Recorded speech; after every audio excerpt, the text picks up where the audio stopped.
கவலையோடு இருந்தார்கள். அப்போது 2 காவலாளிகள் வந்து, அம்மா, ஏன் நீங்கள் கவலையோடு இருக்கின்றீர்கள் என்று கேட்டார்கள். பார்வதி தேவி, அம்மா, சிவன் இல்லாத நாளை நான் கவலையோடு இருக்கின்றேன் என்று கூறினார்கள். அப்போது 2 காவலாளிகள் சொன்னார்கள், சிவன் விடுதலை ஆயிட்டாருமா, அந்த கஜாசுரனோட வயிற்றை கிழிச்சிட்டு வந்துட்டாரு அப்படின்ட்டு 2 காவலாளிகள் சொன்னார்கள். அப்புறமா பார்வதி தேவி அம்மாவுக்கு ரொம்ப சந்தோஷமா ஆயிடுச்சு.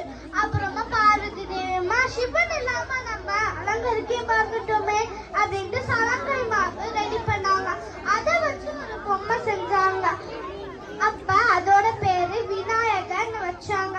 அதுக்கு ஏதோ ஒண்ணு குறையுதே அப்படின்னு யோசிச்சாங்க. அப்ப உயிர் தான் குறையுதுன்ட்டு அதுக்கு உயிர் கொடுத்தாங்க.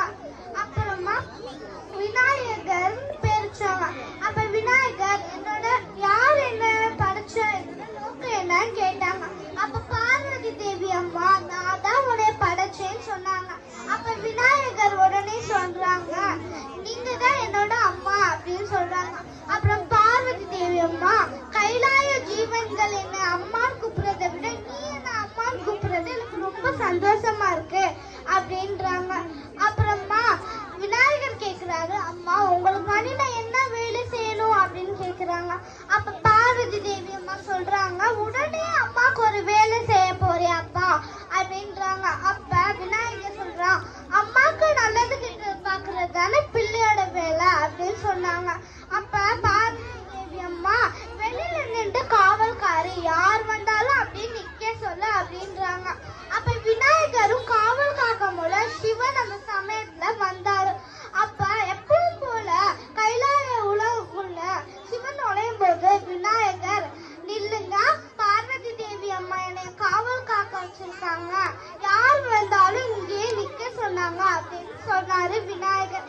அப்ப சிவன் சொன்னாரு, எங்களுக்கு பிள்ளையே இல்லையே அப்படின்னு சொல்றாரு. பார்வதி தேவி அம்மா நிக்க வச்சாங்க அப்படின்னு சொல்றாரு ஆச்சரியமா.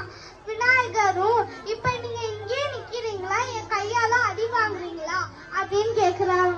அப்படியே சிவனுக்கு ரொம்ப கோமாயி விநாயகரோட தலையை வெட்டிட்டாங்க. அப்புறமா அம்மான்ட்டு விநாயகர் குரலிட்டது பார்வதி தேவி அம்மாக்கு விழுந்துருச்சு. அப்புறமா பார்வதி தேவி அம்மா, என்னோட பிள்ளை சத்தம் கேக்குதுன்னு ஓடி வந்து விநாயகரை பார்த்தாங்க. யார் என்னோட பிள்ளைய கொண்டது அப்படின்னு கேட்டாங்க. அப்ப சிவன் நம்ம பிள்ளையான்னு ஆச்சரியமா கேக்குறாங்க.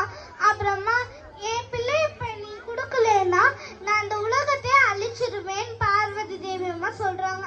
சிவனும் வேணான்னு சொல்லி 2 காவலாளிகளையும் கூப்பிட்டு பூலோகத்துக்கு போய் எது வடக்கு திசையில குழந்தை மாதிரி படுத்திருக்கோ அதோட தலையை வெட்டிட்டு வாங்கன்றாங்க.